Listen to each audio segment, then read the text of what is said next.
Eagles host the 2-2 Broncos at the Link on Sunday. All 4 of Philly's wins this season have come in one-score games, which is tied for the 2024 Chiefs for the longest such streak by any defending Super Bowl champion to start a season all time. And they've eked out these one-score wins because the offense has largely struggled. We heard A.J. Brown talk about it. Philly's normally efficient offense is second worst in passing yards per game, is also 4th worst in yards per carry. They lead the league in drives without a first down. RC, welcome back. We've talked about the frustrations within this offense, what A.J. Brown has said and how that's played out publicly, but are you, knowing all of that, are you more concerned about Philly right now, or you think they're going to get this right? Man, come on, man. I'm confident in Philly.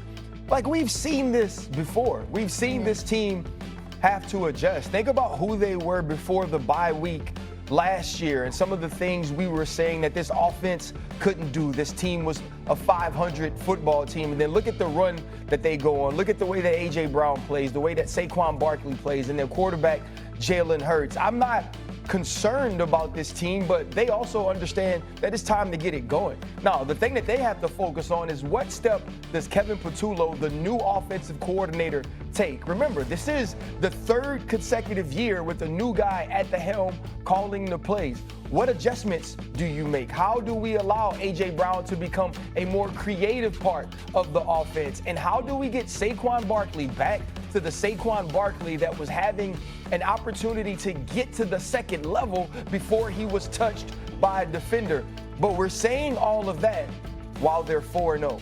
We're talking about what's wrong with the Rams, and they have 2 losses. You're talking about what's wrong with other teams because they lose football games. Even with some of the things they've been dealing with, they're finding ways to win, and that's what makes me confident. I don't know if we call those champagne problems, Cam, but give me the quarterback there, because this team is undefeated, yet they're struggling with their passing offense. Is it on Jalen Hurts to get it right here? Because last I checked, he's still targeting A.J. Brown a lot. Yeah, but not enough. And, you know, when I'm looking at from a quarterback's lens of when I see the Philadelphia Eagles play, I kind of agree with Drew Brees here. It is boring, but it's also effective. I can guarantee you that A.J. Brown's route tree is going to be as simple as anybody in the NFL with his skill set. But they're still 4-0. Okay, let's talk about facts. Well, when you play Dallas, if CeeDee Lamb catches 2 of the 4 drops, are we still having this conversation? Okay, you play LA, if you don't block a field goal, are we still having this type of conversation? Okay, when you play Tampa Bay without Baker Mayfield with the costly interception, are we still having this conversation? And I know, I get it. I'm going to beat everybody to the punch and say a game of what ifs. They're still 4-0. But my point that I'm making is this. A lot of teams have been letting them off the hook. And we know Philadelphia does not need help. They are one of the best, if not the best, football team in the NFL as defending champs, and rightfully so. And I've went on record, and I will keep saying it. The Philadelphia Eagles is a team that does less with more, and I think that's the most frustrating thing about this whole situation when you're analyzing a team as a whole, as they are still winning. Well, excuse me that less is a Super Bowl championship. I'm sorry, guys. Oh, we underachieved and won the Super Bowl. Gosh dang it. It's so good. It's so much better to be lucky than good, obviously. I get it. It is ugly. Drew's right. It is boring, but it's effective. Now, do you go back to the film and you watch the Tampa Bay Buccaneers game and the way that Benjamin Morrison was playing at the right corner, what we saw from Parrish in the slot, and say, wait, these 2 rookies are breaking up passes on A.J. Brown? Are we going to get him some low crossers? Are we going to get him some quick screens? Are we going to get him some condensed splits and run some over routes where he can run away from leverage? This does have to change, Cam. I am not saying in any way that you're wrong by your assessment of saying that they have to be better. They have to be more creative. Because the truth is this. The Philadelphia Eagles don't have a roster that's just supposed to go 4-0. They got a roster that's supposed to win a Super Bowl. And if you fall short of that because of lack of creativity, lack of explosiveness, lack of diversity on the offensive side of the football, that's a failure. And that has to change. I'm saying I'm confident that they can get it fixed. And I think that starts with Nick Sirianni, who we don't give enough credit as the head coach of this team. I mean, we go back and forth of what needs to happen and what's not happening, but we do know that if the teams that they play against do what they're supposed to do outside of certain things happening, it's like the Philadelphia Eagles aren't 4-0. And even though I do want to root for them and I'll have this ongoing cultural debate with my dog Gilly, the truth is, the play selection and how you're using A.J. Brown is bland. It is simple. It's like, yo, put him in motion. Yo, get him out of just this typical X receiver isolation. All right, move him in a way where now he can have some type of switch releases or certain things like that. And it really has a cause for concern. We all know, and I've said this ad nauseum, we all know that Jalen Hurts is well and capable, but Jalen Hurts is never asked to consistently win games with his arm.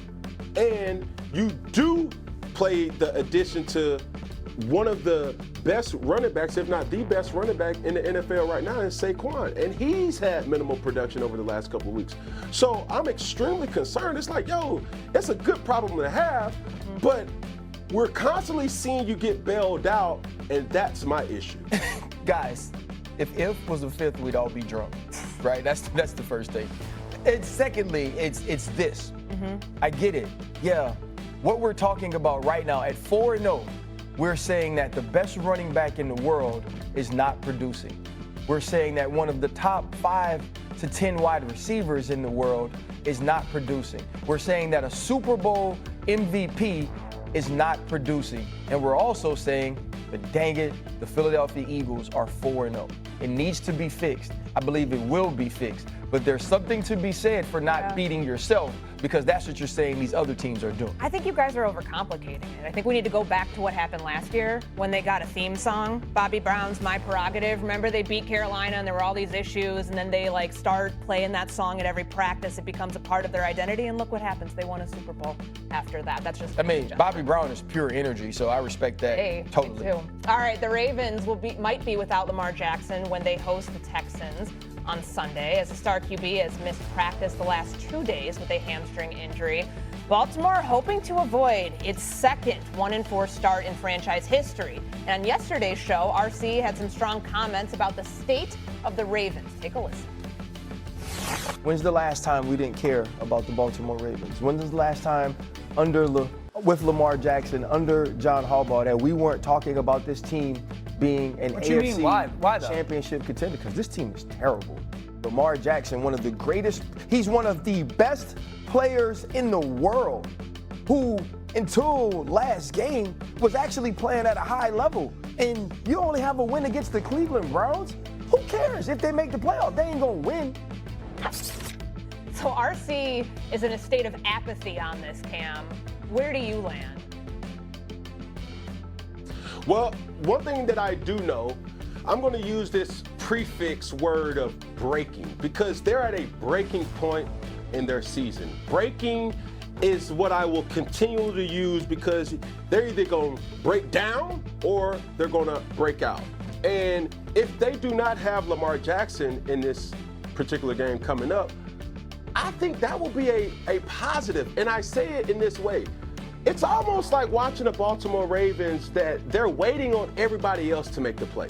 And that's including sometimes Lamar Jackson waiting on Derrick Henry to make a play. Hey, Derrick Henry's waiting on Zay Flowers to make a play. Hey, Zay Flowers is waiting on D-Hop to make a play. Hey, the defense is waiting on Jair Alexander to make a play. Hey, they're waiting on Nate Wiggins to make a play. Hey, they're waiting on everybody else to make a play outside of each individual making those